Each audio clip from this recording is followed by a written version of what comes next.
La veille de sa mort, le bègue a dit que Sacha, son ami, l'avait invité à aller faire voguer des petits bateaux sur les étangs. Le lendemain, le corps de Yasha sera repêché dans l'eau.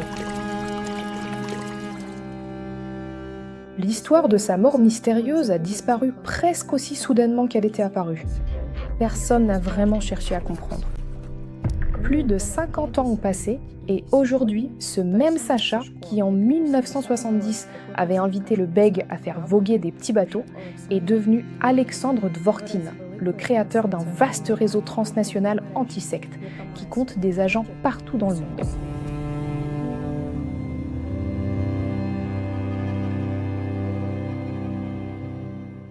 Cette vidéo porte sur une enquête menée par James Ressler, ancien agent du FBI, et les journalistes d'investigation indépendants d'Act-Files. J'ai lu leurs travaux et j'ai compris que je ne pouvais pas rester silencieuse. Cette histoire a un impact direct sur la situation en Ukraine et dans le monde entier. Merci Yves.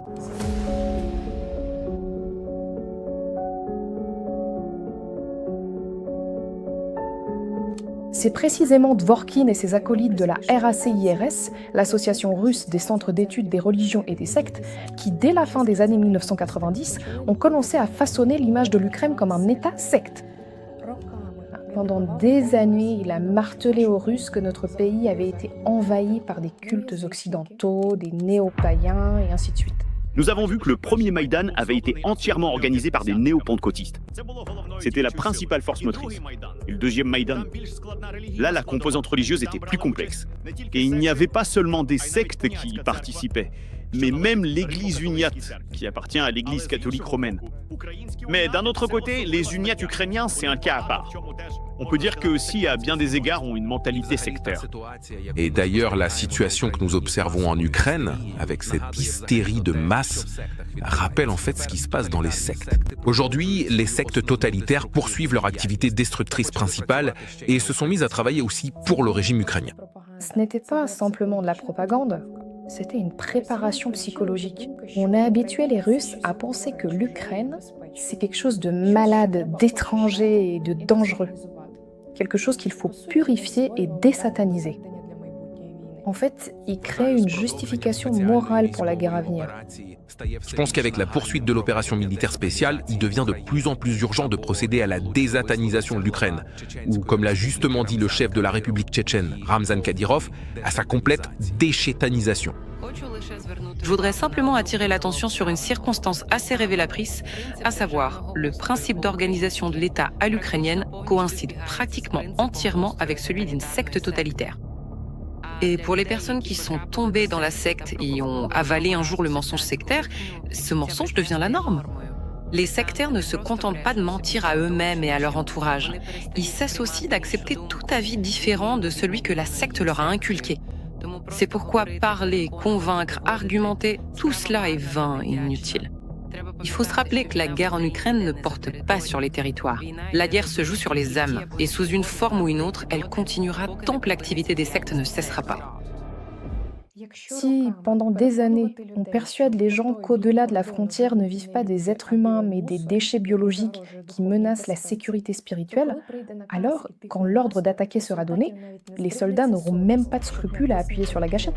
Aujourd'hui, le monde assiste à l'aboutissement de ce conditionnement psychologique.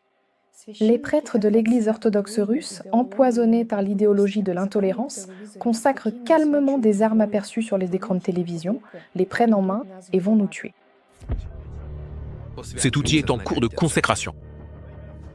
Au nom du Père, du Fils et du Saint-Esprit. Amen.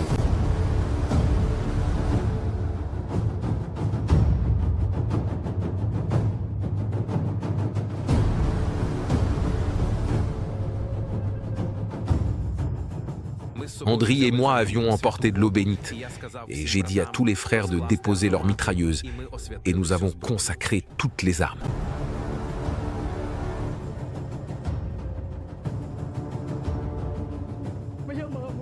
Ma mère a été enterrée le 18. Elle est morte à cause de cette guerre.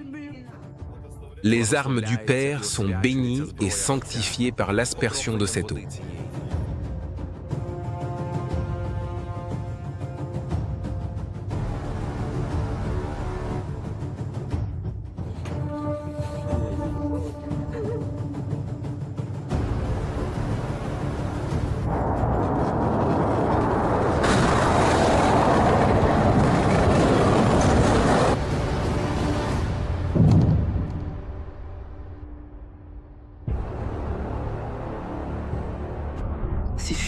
il ne reste plus rien de Volchansk.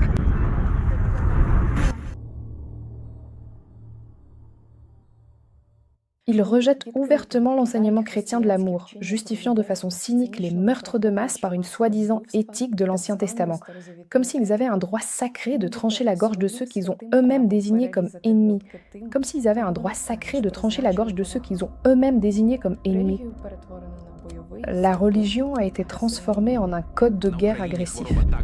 En Ukraine, la maladie est tellement avancée qu'il est désormais impossible de la soigner par des discussions, des négociations ou quoi que ce soit d'autre. Là-bas, seule la chirurgie est possible. C'est pourquoi il n'y a qu'une seule réponse possible à ces discours des nazis. Le sol ne se pioque. Il faut brûler cela jusqu'à la racine. Complètement. Oui. On va me dire, oh, je n'ai pas chrétien. C'est tout à fait chrétien. C'est juste une question d'éthique pour ces gens-là. Ils se présentent eux-mêmes comme des païens. Excusez-moi, mais recevez donc comme des païens. Donc pour vous, ce n'est pas l'éthique du Nouveau Testament, mais celle de l'Ancien. Élie le prophète, qui a lui-même égorgé 300 prêtres de Baal. Et il faut éliminer cela de la même manière, sans aucun doute. Et le plus effrayant, ce qui continue de me poser beaucoup de questions, c'est que ce poison, cette méthode, n'est pas restée seulement en Russie. Le réseau a pris racine ici, en Ukraine. En 2011, au sein des structures de l'Église orthodoxe ukrainienne du patriarcat de Moscou, un centre au nom de Jean Chrysostome est créé.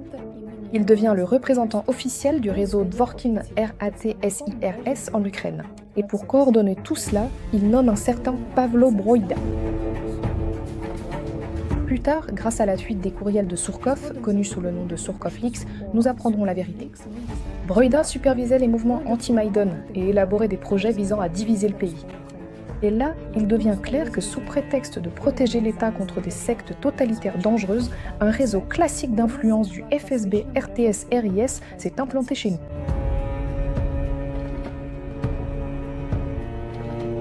Lorsque Broïda s'est enfui en Russie, après 2017, de nouveaux adeptes ont fait leur apparition.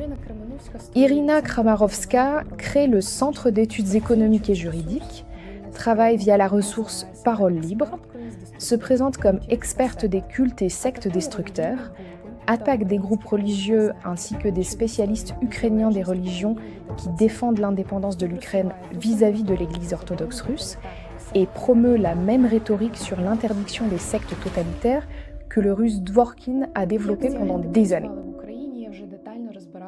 J'ai déjà analysé en détail dans mes vidéos précédentes comment ces agents opéraient en Ukraine. Aujourd'hui, nous irons plus loin. Pourquoi l'ancienne histoire du garçon mort d'Aïkachka nous concerne-t-elle directement aujourd'hui ? Parce que ce même ami Sacha, auprès duquel régnait une telle obscurité dans sa jeunesse, est devenu un homme qui a construit un réseau transnational de personnes comme lui. Un détail important. Il dirige à travers ses agents et influence non seulement des individus, mais aussi des États. En particulier, il essaie aussi d'influencer la constitution ukrainienne par l'intermédiaire de son agente Kramarovska. Pour comprendre la menace réelle, il nous faut regarder à l'échelle mondiale. Le réseau de Dvorkin opère dans le monde entier, en utilisant une seule arme qui fonctionne à tous les coups, la secte totalitaire.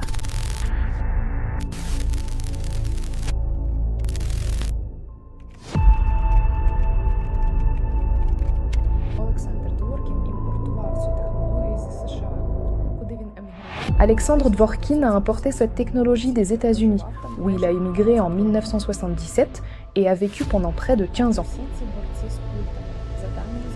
Toutes ces personnes qui luttaient contre les cultes, selon les enquêtes, étaient des individus au passé criminel, allant du vol à la pédophilie, ce qui est confirmé par les dossiers judiciaires de l'époque.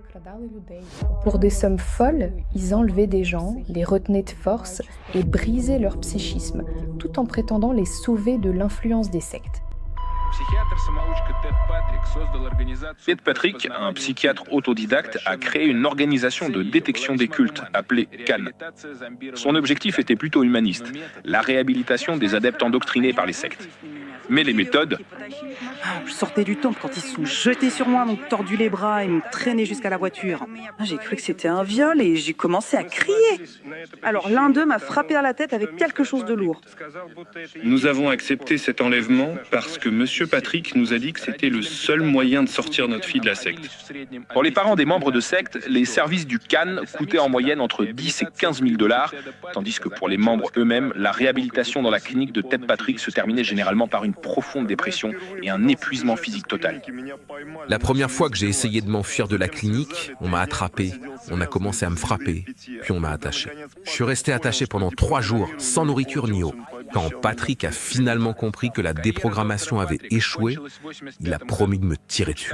La carrière du docteur Patrick s'est terminée en 1985. Le tribunal de l'État d'Arizona l'a reconnu coupable de multiples enlèvements, de trafic de cocaïne et de déprogrammation violente de membres de secte. Patrick a été incarcéré et son organisation a perdu encore une centaine de procès similaires. En novembre 1995, elle a été déclarée en faillite avec une dette totale de 26 millions de $. Mais l'histoire de la Cannes ne s'arrête pas là. Je suis citoyen américain, j'ai un passeport américain et toute ma formation est américaine. Avec quelle organisation collaborez-vous principalement? Elle s'appelle Cannes, c'est son sigle. C'est le Cult Awareness Network. C'est un réseau de sensibilisation aux sectes. Et qu'en est-il de son passé sombre? Je ne voudrais pas vraiment les condamner. Mais malgré tout, bien sûr, ce n'est pas une méthode. Cette méthode est très illégale et elle est inefficace. Je voudrais pas vraiment les condamner.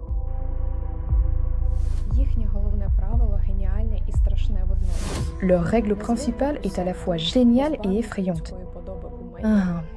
Appelle un groupe une secte, déshumanise-le dans les médias, et la société pardonnera n'importe quelle violence. Ils paieront même pour ça. En 1993, le monde a vu les conséquences de l'utilisation de cette arme. La tragédie de Waco. L'anticultiste et partenaire de Dworkin, Rick Alan Ross, intervient comme consultant pour le FBI. Lui et ses complices persuadent, par l'intermédiaire des médias, les services spéciaux et les citoyens que la communauté pacifique du ranch Mount Carmel est composée de fanatiques fous qui préparent un suicide collectif. Ils ont magistralement manipulé l'esprit des forces de l'ordre. Conséquence, assauts, chars, utilisation de gaz interdits et incendies de grande ampleur. Et la société, devant ses téléviseurs, pensait que c'était bien minci, car on avait détruit le mal, une secte dangereuse.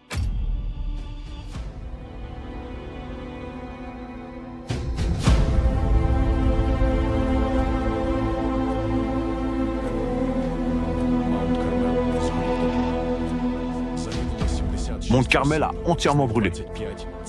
76 personnes sont mortes, dont 25 enfants, y compris des nourrissons et des enfants de moins de 3 ans.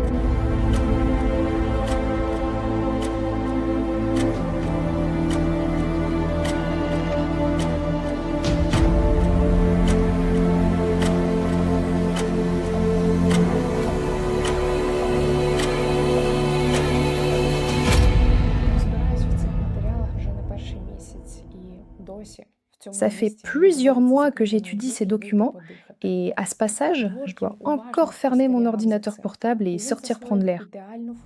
Dworkin a observé cela de près et il a assimilé la formule parfaite du pouvoir. Tu n'as pas besoin de tuer toi-même. Inocule le virus de la haine dans l'espace médiatique. Une secte dangereuse qui menace les gens normaux?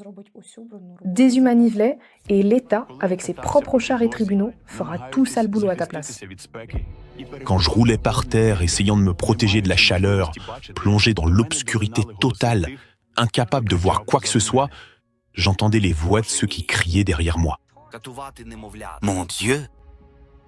Torturer des nourrissons et dire que cela fait partie de leur travail et dire que c'est normal parce que leurs parents étaient mauvais? Je porterai pas de jugement sur eux vraiment de cette manière précise. Et Dworkin a ensuite appliqué ce même schéma. D'abord en Russie, puis dans le monde entier. C'est précisément cette arme que ces agents utilisent aujourd'hui en Ukraine. Mais qui est capable d'accomplir un tel travail pendant des années? Le marionnettiste cherche toujours des gens qui lui ressemblent. Pour comprendre qui Dworkin recrute dans son réseau transnational, il faut regarder leurs traces numériques. Aujourd'hui, nous nous sommes rassemblés devant cet institut afin de faire savoir à ses employés, à son directeur, qu'une meurtrière impitoyable, une femme, travaille à leur côté. Cette foule en colère devant l'Institut à Kiev veut attraper et mettre en pièces une seule personne. une chercheuse respectée, juriste et docteur en sciences, accusée d'avoir tué des chiens sans pitié. C'est tout simplement l'enfer dans la ville. Chaque jour, on retrouve des cadavres de chiens dans les rues. On entend leurs cris pendant qu'ils meurent. Le chien est tombé par terre. D'abord, il est juste tombé, puis les convulsions ont commencé.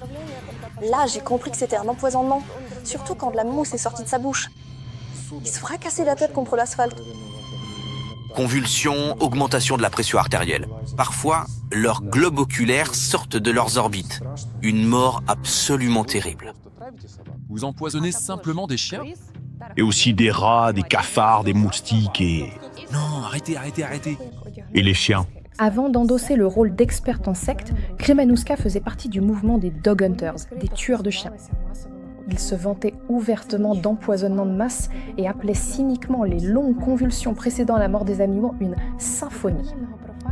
Pour le profilage criminel, c'est un marqueur fondamental. Éprouver un plaisir méthodique face à l'agonie d'autrui est le signe d'une absence clinique d'empathie et d'une tendance au sadisme. Et dès que l'on sort d'Ukraine, de Russie ou des États-Unis, on retrouve exactement le même tableau en Tchéquie. Un autre combattant contre les sectes, Jakub Jarl. En public, il parle aussi de cultes dangereux et de la protection de la société, mais des témoignages directs de victimes et des documents l'associent à des violences contre des enfants en Afrique et ailleurs. Selon les témoins, Jakub possède des certificats médicaux attestant de diagnostics psychiatriques confirmés, tout comme Dworkin.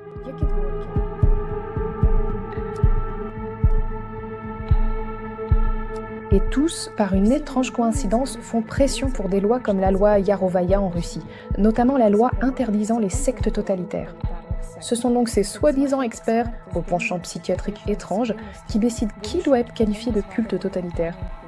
Ensuite, c'est l'État lui-même qui s'occupe de ces personnes effrayantes.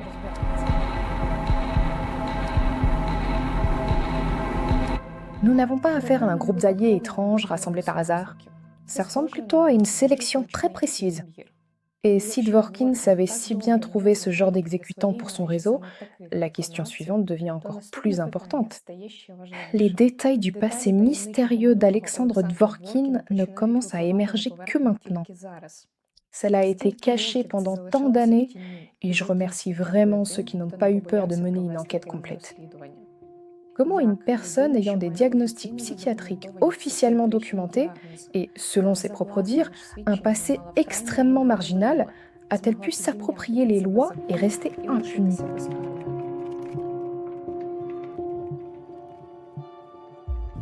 Pour comprendre cela, regardons comment s'est formé le profil psychologique de cette personne. Dans les années 1970, le jeune Dworkin s'est retrouvé en plein cœur de la sous-culture de la drogue. Comme en témoignent les archives médicales et le livre de Kalatadze, rédigé à partir de ses propres récits oraux, il ne se contentait pas de consommer des drogues, il est devenu un véritable explorateur des substances chimiques. Dans ses écrits, il décrivait avec expertise des recettes pour mélanger des tranquillisants, des opiacés et des anesthésiques. Son intérêt pour les substances toxiques aurait pu naître dès son adolescence, grâce à son grand-père, qu'il a élevé à la place de son père.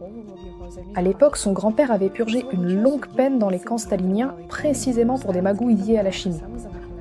Et le plus étonnant, c'est qu'avec un tel bagage de connaissances, aussi spécifique que dangereux, Dworkin trouve du travail dans les années 70, précisément là où il a un accès permanent aux médicaments, comme aide-soignant en réanimation traumatologique à l'hôpital municipal numéro 67 de Moscou.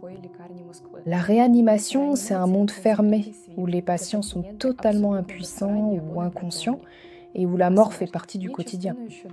Dans ses mémoires, Mon Amérique, Dworkin a laissé un aveu révélateur. J'ai même appris à faire des piqûres, et d'après les patients, je les faisais bien. Ils demandaient souvent que ce soit moi qui leur fasse les injections. Pour les profileurs, cette période de travail de Dworkin est un incubateur critique.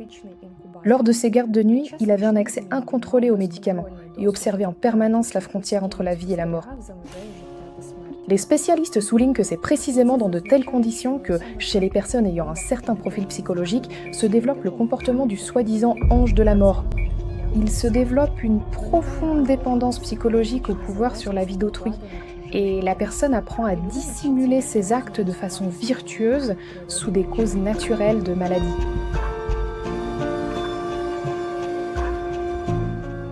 Mais pour sortir du cadre de la chambre d'hôpital et obtenir le pouvoir sur les masses, il faut un ascenseur social.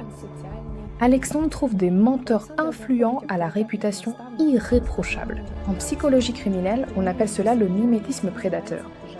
Ce sont justement eux qui, grâce à leur nom, lui ouvrent d'abord les portes des cercles théologiques américains, puis celles des hautes sphères du patriarcat de Moscou. Et ensuite, qui cherchaient relève une coïncidence troublante. Toutes ces personnes influentes qui l'ont aidé à gravir les échelons et qui auraient pu finir par découvrir sa véritable nature meurent soudainement. Alexandre Schmemann et Jean Meyendorff succombent à des formes fulgurantes de cancer précisément au moment où l'intéressé devait prendre leur place ou échapper à leur contrôle. D'après les données biographiques, dans les jours les plus difficiles de la maladie de ces personnes, Dvorkin était constamment à leur côté. Il a un accès physique direct à leur vie quotidienne, à leurs médicaments et, ce qui est très important, au calice de l'église pour la communion. Et ici, un détail est particulièrement révélateur. Dans ses mémoires, en écrivant sur la mort de son mentor Jean Meyendorff, Dvorkin fait soudain une étrange digression. Il évoque une légende médiévale concernant le pape Clément II, en précisant que les cardinaux l'auraient empoisonné en chemin. Le père Jean n'excluait pas que le poison ait pu être versé dans le calice eucharistique de la victime. Les experts du FBI qualifient de telles mentions fortuites dans les textes de fuite d'informations inconscientes. Une personne ayant un complexe de supériorité ne peut souvent pas s'empêcher de faire allusion à sa méthode. Peu de temps après une liturgie commune avec Dvorkin aux États-Unis, où l'on utilise le même calice, Meyendorff tombe gravement malade et meurt d'un cancer du pancréas. Le même sort attend son supérieur moscovite, le protoprêtre Glib Kaleda. Sa femme se souvenait que, lors de voyages communs avec Dvorkin, son mari, pourtant en parfaite santé, avait soudain des problèmes d'estomac.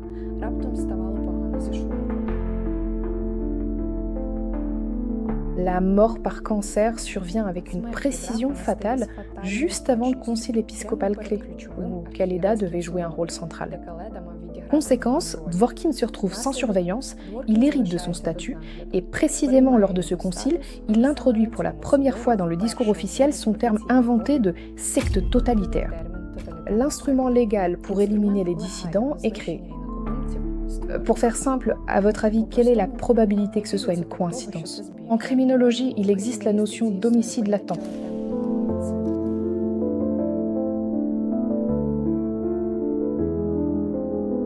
Ce qui frappe le plus, c'est la façon dont Dvorkin décrit la mort de ses mentors.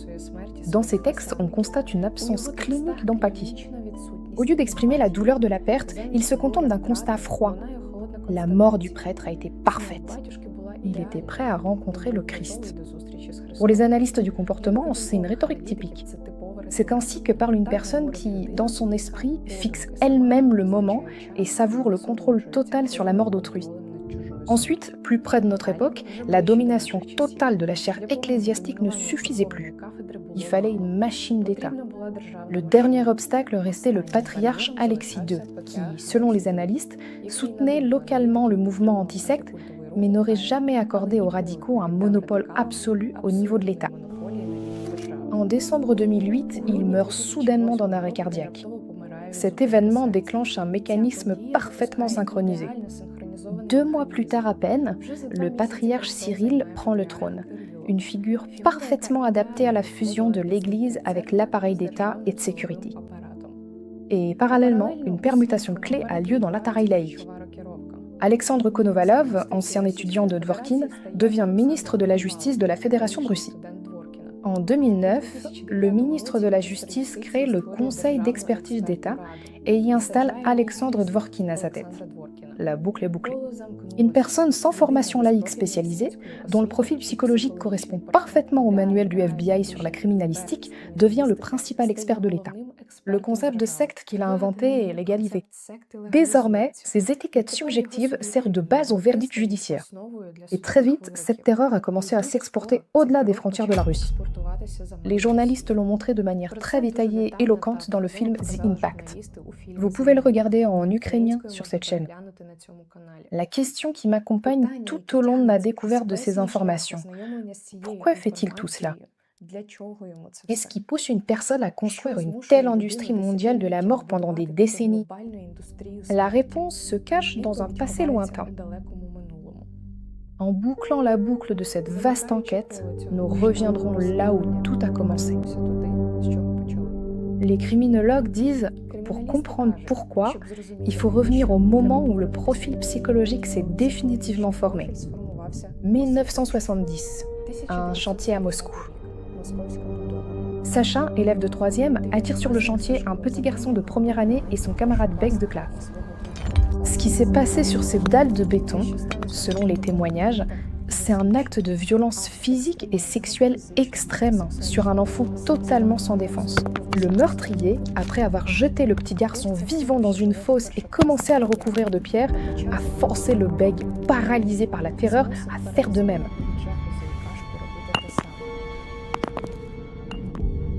Éclatant d'un rire hystérique incontrôlable.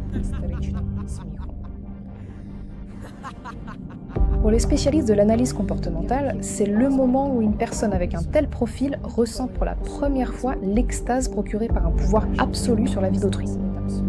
Mais il y avait un témoin sur le chantier, un ami d'enfance, Beg, qui, dans le roman de Kalalad, écrit d'après les récits oraux de Dvorkin lui-même, apparaît sous le nom de Yasha. Yasha était un garçon très croyant. D'après les textes, il répétait sans cesse la phrase « Dieu vit dans les montagnes, il peut tendre la main ». Et selon les analystes, une logique froide s'active dans l'esprit de l'instigateur du crime. Le témoin, qui a une peur panique du châtiment divin, représente une menace mortelle. Tôt ou tard, il finira par craquer et ira à la police. Sa foi est devenue un danger qu'il fallait éliminer. Et c'est alors qu'une proposition retentit. Allons aux étangs faire voguer des petits bateaux. Un jeu d'enfant innocent se transforme en piège parfait. Le lendemain, le corps de Yasha est repêché dans l'eau. Après ces événements, le jeune homme est resté debout à regarder le ciel. Il attendait cette même main de Dieu, l'éclair, le châtiment céleste dont Yasha avait parlé. Il a défié le Créateur, mais rien ne s'est passé. La police a conclu à un accident et a classé l'affaire de la mort de son ami. Le ciel est resté silencieux. De nombreuses décennies plus tard, dans ses mémoires « Mon Amérique », Alexandre Dvorkin écrira une phrase qui est la clé pour comprendre ses motivations. « Il n'y a qu'un ciel absolument vide au-dessus de ma tête. » C'est prouvé. Selon les conclusions des experts en profilage, c'est précisément le moment de la naissance de ce qu'on appelle le complexe de Dieu. La logique est simple. S'il n'y a pas de Dieu, si aucune punition n'est venue pour les pires actes, alors il a lui-même le droit de prendre sa place.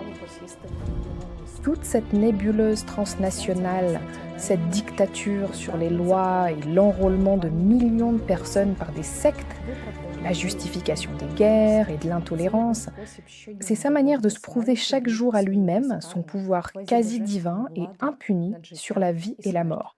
Les entités hautement organisées, avec un profil psychologique similaire, qui bâtissent des empires de la peur en se cachant derrière des façades de professeurs et d'experts d'État, n'ont qu'une seule peur panique, la lumière.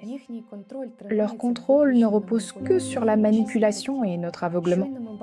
Dès que nous voyons les ficelles qu'ils tirent, dès que nous refusons de croire aveuglément aux étiquettes artificielles qu'ils imposent comme sectes, cultes destructeurs, déchets biologiques, le mécanisme se brise. Le marionnettiste perd alors définitivement son pouvoir. Le ciel ne semble vide que lorsque nous laissons les autres décider de notre destin.